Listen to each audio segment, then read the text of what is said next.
अस्सलाम वालेकुम नाज़रीन, मुझे डॉक्टर हारून कहते हैं। मैं एक फैमिली फिजिशियन हूँ और सहसियत से पिछले 30 साल से काम कर रहा हूँ। नाज़रीन, कोलेस्ट्रॉल एक बहुत बड़ा मसला है और बहुत सारे लोग इसकी वजह से बेशुमार मसाइल का शिकार हो जाते हैं, जैसे दिल के मसाइल हैं। इसके अलावा फैटी लिवर का इशू है और पेट में और पेट के गिर्द इकट्ठी होने वाली फ़ैट और कोलेस्ट्रॉल है। नाज़रीन, पेट के अंदर जो कोलेस्ट्रॉल इकट्ठा हो जाता है, ये फ़ैट इकट्ठी हो जाती है, उसकी वजह से जो जिस्म में कार्टिसोल है वो बहुत बढ़ जाता है, जिसकी वजह से जिस्म में इन्फ्लेमेशन बढ़ जाती है, सोजिश बढ़ जाती है और सोजिश बढ़ने की वजह से इंसुलिन रेजिस्टेंस बढ़ती है, जिसकी वजह से शुगर जैसा मर्ज़ या तो हो जाता है या बहुत बढ़ जाता है। चुनांचे आमतौर पे ये सोचा जाता है कि कोलेस्ट्रॉल जो है वो कार्बोहाइड्रेट्स की वजह से बढ़ जाता है। ये बात किसी हद तक सही है। कार्बोहाइड्रेट्स की 2-3 अक़साम हैं, जिसमें सबसे पहली किस्म जो है उसका नाम शुगर है, दूसरे का नाम स्टार्च है और तीसरे का नाम फाइबर है। ये भी देखा गया है कि कोलेस्ट्रॉल सिर्फ शुगर से नहीं बढ़ता, बल्कि कुछ फैट्स ऐसी होती हैं जिसमें सैचुरेटेड फैट्स हैं, खासतौर पर ओमेगा 6 उसमें सबसे ऊपर है और उसके अलावा ट्रांस फैट है, इससे भी कोलेस्ट्रॉल बढ़ जाता है। और कुछ तरह कोलेस्ट्रॉल बढ़ने से और सेल के अंदर उसके इकट्ठे होने से इंसुलिन सिग्नलिंग में काफ़ी मसला होता है और ये भी एक वजह है कि जिसकी वजह से टाइप 2 डायबिटीज़ हो सकती है। नाज़रीन, यहाँ पे दिलचस्प बात यह है कि मैं आपको एक ऐसा कार्बोहाइड्रेट बताऊंगा जो कि न सिर्फ कोलेस्ट्रॉल को कम करता है, बल्कि कोलेस्ट्रॉल को जिस्म से निकालने में मददगार साबित होता है और जिस्म में कोलेस्ट्रॉल बनने का जो प्रोसेस है उसको कम कर देता है। यानी ये बिल्कुल ऐसे काम करता है जैसे कोलेस्ट्रॉल कम करने वाली दवाइयाँ यानी कि स्टैटिन्स होती हैं, जो कि आमतौर पे आपको डॉक्टर देते हैं। अगर आपका ब्लड प्रेशर बढ़ा हुआ होता है या अगर आपको शुगर होती है तो आपको स्टैटिन दवाइयाँ देते हैं, ख़ासतौर पर कोलेस्ट्रॉल कम करने वाली दवाइयाँ। इन दवाइयों से कोलेस्ट्रॉल कम हो जाता है, मगर इनके बहुत से साइड इफ़ेक्ट होते हैं, जिसमें आपके जिगर में सोजिश, दिमाग पे इसके असरात यानी कि भूलने की बीमारी, और सबसे ख़तरनाक जो चीज़ है वो ये है कि आपके मसल जो हैं वो डैमेज होना शुरू होते हैं, उनमें दर्द भी होता है, वो डैमेज भी होते हैं, जिसकी वजह से फिर गुर्दे भी मुतासिर हो सकते हैं। नाज़रीन, चुनांचे हम आपको ऐसा कार्बोहाइड्रेट बताएंगे कि जो कोलेस्ट्रॉल को कम कर देता है और इस कार्बोहाइड्रेट का नाम है फाइबर। जी हाँ, अब फाइबर की 2-3 अक़साम हैं।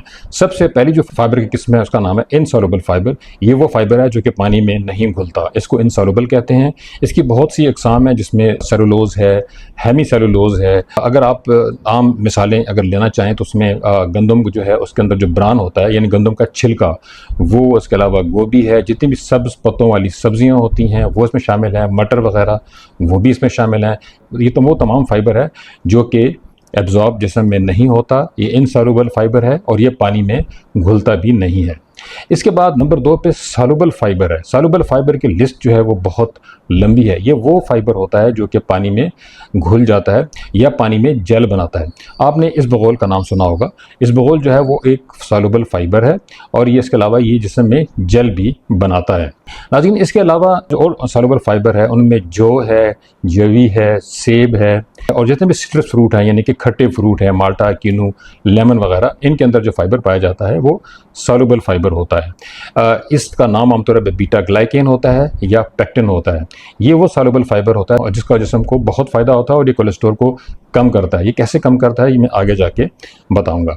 और उसके बाद एक और फाइबर होता है जो सॉल्युबल फाइबर है, मगर इसके साथ साथ वो काबिल तख़मीर भी है, यानी इसके अंदर फर्मेंटेशन हो सकती है। जो हमारे जिस्म के बैक्टीरिया होते हैं, जो हमारे फ्रेंडली बैक्टीरिया, जो हमारी बड़ी आंत में होते हैं, जिनको दोस्त बैक्टीरिया कहते हैं, ये हमारे जिस्म के लिए फ़ायदा पहुँचाते हैं, वो इस फाइबर को ख़ास तौर पर इस्तेमाल करके कुछ और केमिकल्स बनाते हैं जिनको शॉर्ट चेन फैटी एसिड्स कहते हैं। शॉर्ट चेन फैटी एसिड वही फैटी एसिड्स हैं जो हमारे जिस्म से कोलेस्ट्रॉल को, ख़ासतौर पे जो ख़तरनाक कोलेस्ट्रॉल है LDL, उसको जिस्म से निकाल देते हैं।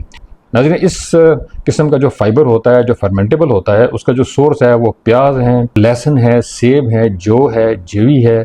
इसके अलावा मुख्तलिफ सब्जियाँ जो होती हैं उनके अंदर भी ये पाया जाता है। इसको आमतौर पे इनुलिन भी कहते हैं, बीटा ग्लाइकेन भी कहते हैं और इसके और बहुत सारे नाम हैं। इसके साथ साथ ये और मुख्तलिफ बहुत सारी चीज़ों में भी पाया जाता है। नाज़रीन, अब हम देखेंगे कि जो सॉल्युबल फाइबर है उसको किस तरीके से हमारे जिस्म के जो बैक्टीरिया होते हैं, जो हमारी बड़ी आंत में होते हैं, उसको इस्तेमाल करते हैं और उससे शॉर्ट चेन फैटी एसिड बनाते हैं। नाज़रीन, ये जो शॉर्ट चेन फैटी एसिड होते हैं ये 3 तरह के होते हैं। एक का नाम प्रोपियोनेट है, दूसरे का नाम एसीटेट है और तीसरे का नाम ब्यूटारेट है।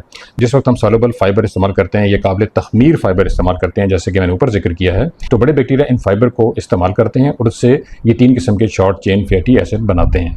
नाज़रीन, ये जो शॉर्ट चेन फैटी एसिड होते हैं, ख़ास खासतौर पर जो प्रोपियोनेट है ये हमारे जिगर में चला जाता है और हमारे जिगर में जाके वो तरीक़ेकार जिसकी वजह से कोलेस्ट्रॉल बनता है उसको ये रोक देता है। ये बिल्कुल वही तरीका इस्तेमाल करता है जो कि कोलेस्ट्रॉल को कम करने वाली दवाइयाँ इस्तेमाल करती हैं।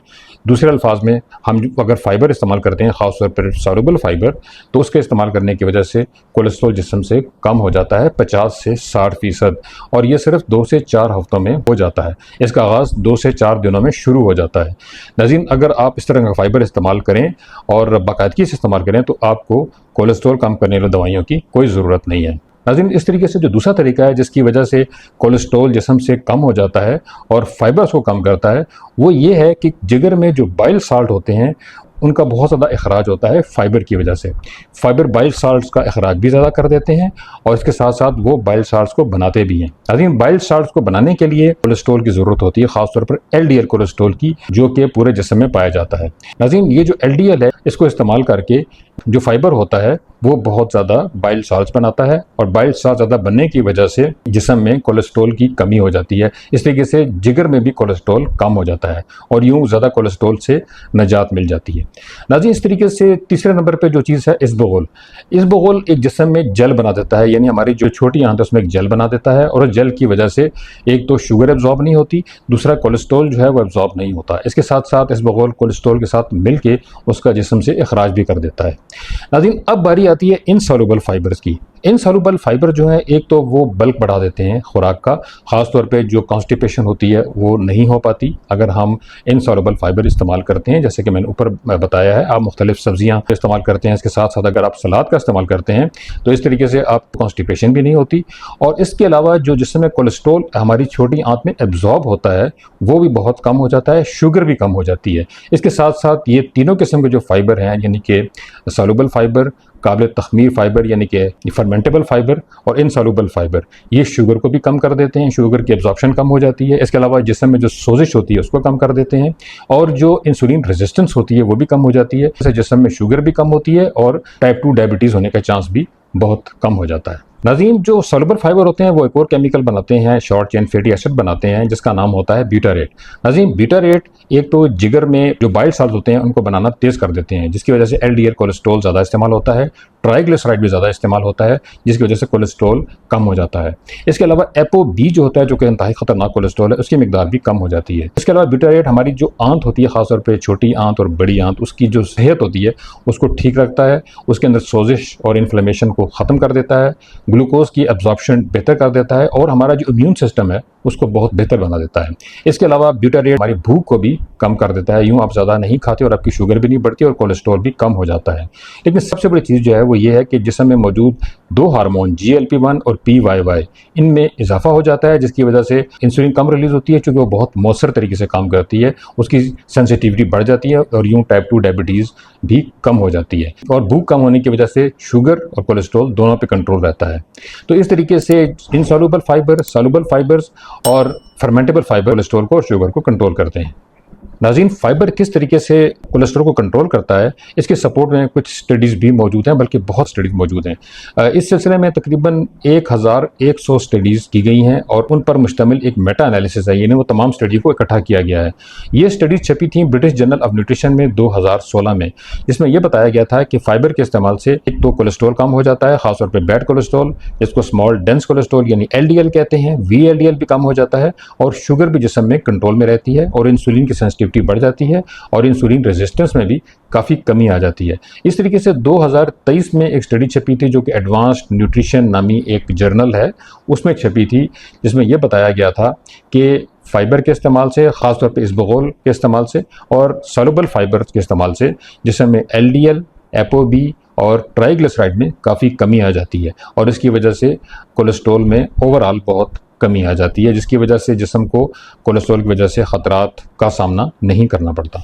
नाज़रीन, अब मैं आपको कुछ इस तरह की डिशेस बताने जा रहा हूँ जिससे आप बहुत बेहतर तरीके से इन फाइबर को इस्तेमाल कर सकते हैं और रेगुलरली इस्तेमाल करने से आपके जिस्म में कोलेस्ट्रॉल ज़्यादा नहीं बढ़ेगा और आपको कोलेस्ट्रॉल की दवा खाने की भी ज़रूरत नहीं होगी। सबसे पहले याद रखें कि जो इसबगोल है उसको आप भगोएं तकरीबन 20 मिनट के लिए और उसके बाद इस्तेमाल करें तो ये आपके लिए बहुत मौसर होगा, ख़ासतौर पर खाना खाने से पहले। उससे एक तो आपकी भूख कम हो जाएगी, दूसरा कॉन्स्टिपेशन पे भी कंट्रोल हासिल होगा और तीसरा आपके जिस्म में कोलेस्ट्रॉल भी नहीं बढ़ेगा। नाज़रीन, इसके बाद सबसे पहले मैं आपको एक खिचड़ी बताने जा रहा हूँ। ये खिचड़ी जो है ये जौ, चना, मूंग, मसूर और मुख्तलिफ सब्जियों पर मुश्तमिल है। कोई सी सब्जियां आप ले सकते हैं। इसमें आप चिकन भी डाल सकते हैं और इसके बाद इसको बेसन और ज्वार की रोटी के साथ खा सकते हैं। ये बहुत ज़बरदस्त खिचड़ी है। इसको आप बगैर रोटी के भी खा सकते हैं और रोटी के साथ मिला के भी खा सकते हैं। इसके अंदर बहुत सारा सॉल्युबल फाइबर होता है जिसमें बीटा ग्लाइकेन और पेक्टिन होता है और ये फाइबर जो है ये आपके जिस्म में कोलेस्ट्रॉल को भी नहीं बढ़ने देता और शुगर को कंट्रोल करने में भी मुमिद साबित होता है। नाज़रीन, इसके अलावा मैं एक दलिया बनाने का तरीका आपको बताता हूँ जो कि जवी यानी कि ओट्स, चना, पालक, टमाटर, गाजर और मुख्तलिफ मसाला जात पर मुश्तमिल है। ये आप बना के हफ्ते में 2 से 3 दिन खा सकते हैं। जो मैंने खिचड़ी बताई है वो भी आप हफ्ते में 1 से 2 दिन खा सकते हैं, इनको बदल बदल के भी खा सकते हैं। नाज़रीन, उसके बाद जो तीसरी चीज़ है वो एक पुलाव है। पुलाव में आप चावल इस्तेमाल नहीं कर सकते, ख़ासतौर पर सफ़ेद चावल, बल्कि उसकी जगह पे आप जौ इस्तेमाल करेंगे, उसमें चने डालेंगे और सब्जियां। इनके अंदर सबके अंदर सॉल्युबल फाइबर भी होता है, फर्मेंटेबल फाइबर भी होता है जो कि आपके कोलेस्ट्रॉल को कम रखता है। और इस तरीके से आप इस पुलाव को बनाने के लिए इसमें मटर, गाजर, पालक, टमाटर और बड़ी मिर्च यानी बेल चिली का भी इस्तेमाल कर सकते हैं। नाज़रीन, इस तरह मुख्तलिफ़ किस्म की आप जो रेसिपीज़ बनाएंगे वो आपके लिए बहुत फ़ायदेमंद होंगी। नाज़रीन, मैं इस मौके का फ़ायदा उठाते हुए ये कहना चाहता हूँ कि हाल ही में पाकिस्तान का यौम आज़ादी गुजरा है, तो इस मौके पे पाकिस्तान के अंदर और पाकिस्तान से बाहर जहाँ जहाँ पाकिस्तानी रहते हैं उनको सबको जश्न आज़ादी मुबारक। इसके साथ साथ हमारे जो इंडिया के दोस्त हैं, अहबाब हैं, बहन हैं, भाई हैं, उन तमाम लोगों को भी आज़ादी की खुशियाँ मुबारक। इसके साथ साथ दुनिया में जिस जिस जगह भी उर्दू को समझने वाले लोग मौजूद हैं और मेरा प्रोग्राम सुनते हैं और इसको देखते हैं, उन तमाम लोगों को भी आज़ादी की खुशियाँ मुबारक, चाहे उनका ताल्लुक़ इंडिया से है, चाहे उनका ताल्लुक़ पाकिस्तान से है। और इस मौके पे मैं एक और पैगाम देना चाहूँगा इंडिया और पाकिस्तान दोनों के लोगों को कि देखिए, आज़ादी और मोहब्बत, बाहमी अच्छी हमसायगी ये आप दोनों का हक है। दूसरी और गैर ताकतों के कहने पे आपस में जो दुश्मनी है और नफ़रत है वो बिल्कुल गैर ज़रूरी है। हम बहुत अरसे इकट्ठे रहे हैं, इसलिए हम लोगों का आपस में मोहब्बत और यगानगत बहुत ज़रूरी है और ये कुदरती चीज़ भी है। एक चीज़ याद रखिए कि हमारा दुश्मन एक ही है, मुश्तरका दुश्मन है और वो है गुर्बत, अफलास और भूख। और इस खित्ते के अवाम को इन तमाम चीज़ों का मिलकर मुकाबला करना है।